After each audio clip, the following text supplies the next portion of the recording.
সমাজের পক্ষ থেকে চাঁদা, করাপশন, দুর্নীতি ব্যবসায়ীদেরকে এমনভাবে নিরুৎসাহিত করে যে নিজ দেশে সামর্থ্য থাকা সত্ত্বেও এখন আর কোনো ব্যবসার উদ্যোগ নেওয়ার চিন্তা করেন না অনেকে।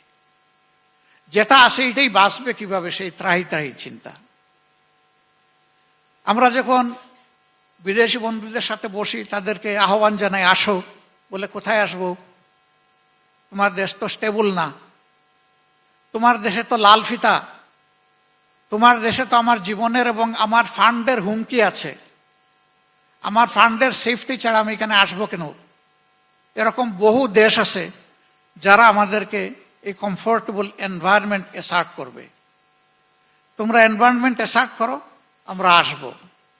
আমরা যখন বলি আমাদের হিউজ ম্যান পাওয়ার আছে, লেবার এখানে চিপার, ম্যানুফ্যাকচারিং কস্ট হবে তোমার কম, বেনিফিট তুমি বেশি করতে পারবা, বলে যে ম্যানুফ্যাকচার করতে পারলেই না আমি বেনিফিট করব, সেই করার এনভায়রনমেন্টটা তো আমার লাগবে।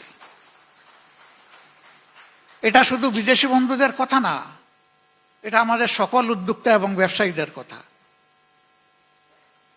অনেক সময় ব্যবসায়ীদেরকে বলা হয় সুবিধাবাদী, যখন যে সরকার আসে তার সাথে লাইন দেয়।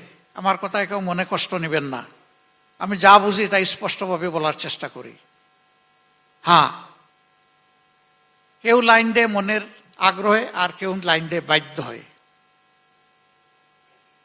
আর লাইন দেওয়া ছাড়া কোনো উপায় থাকে না, ব্যবসাকে বাঁচাতে পারে না। এর জন্য আমি তাদেরকে দায়ী করব কিভাবে? এ দায় আমার, এ দায় রাজনীতিবিদদের। রাজনীতির বাইরে কোনো অর্থনীতি নাই। সকল নীতি নিয়ন্ত্রণ করবে রাজনীতি, সমন্বয় করবে রাজনীতি, বিকশিত করবে রাজনীতি।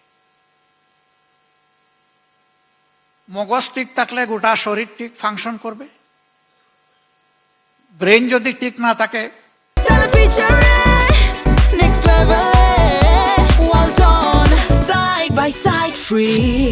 বডির কোনো পার্টস প্রপারলি ফাংশন করবে না।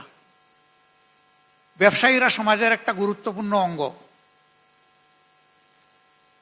রাজনীতির জায়গা থেকে এ পর্যন্ত স্বাধীন বাংলাদেশে আমরা যতই বলি, আমরা কাঙ্ক্ষিত সেই সুবিধা এবং কমফর্ট জোন আমরা দেশি বিদেশি ব্যবসায়ীদের জন্য তৈরি করতে পারিনি। এটাই সত্য। এখন যা পারলাম না তা কি হবে না? কাউকে কাউকে তো আগায় আসতে হবে। হ্যাঁ, এই কাজটা করা দরকার, কিন্তু question who will bell the cat? বিড়ালের গলার এই ঘন্টাটা বাঁধবেটাকে? আমি বাঁধবো, আপনি বাঁধবেন। শপথ নেন, আগে যেটা হয় নাই এখন এটা হতে হবে। সারা দুনিয়া পারলে আমিও পারবো, আপনিও পারবেন।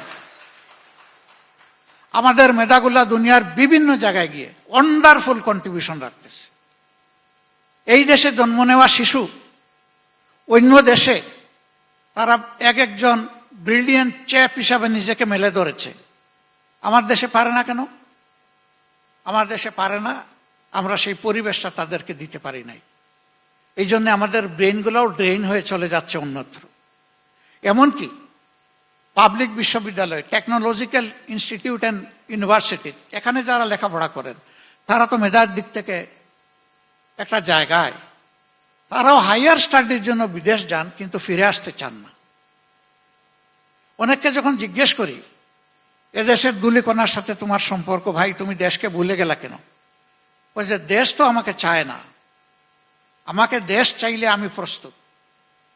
আমরা বলি আমরা তো চাই, শুধু ফিনান্সিয়াল রিমিটেন্স না, আমরা তো ইন্টেলেকচুয়াল রিমিটেন্সও চাই। তো আসো। বলে হ্যাঁ, একটু সম্মানের জায়গা আমার জন্য তৈরি করে দেন। আমি জানি এই সরকারের সময়েও কিছু ব্রিলিয়েন্ট মানুষ চলে এসেছে বিদেশ থেকে। তারা কিন্তু টাকা উপার্জনের সুবিধা নেওয়ার জন্য আসেনি, দেশকে কিছু দেওয়ার জন্য এসেছে। আমরা যদি এই আস্থাটা আমাদের ডায়াসপোরা গোটা দুনিয়ায় যারা আছে, যারা বিভিন্ন ক্ষেত্রে স্কিল সার্ভিস দিয়ে যাচ্ছে, তাদের মনে তৈরি করতে পারি, তারা এই দেশে ফিরে আসবে এবং তারা এই দেশকে গড়ে তোলার ক্ষেত্রে আমাদেরকে ক্ষেত্র বিশেষে নেতৃত্বও দিতে পারবে ইনশাআল্লাহ।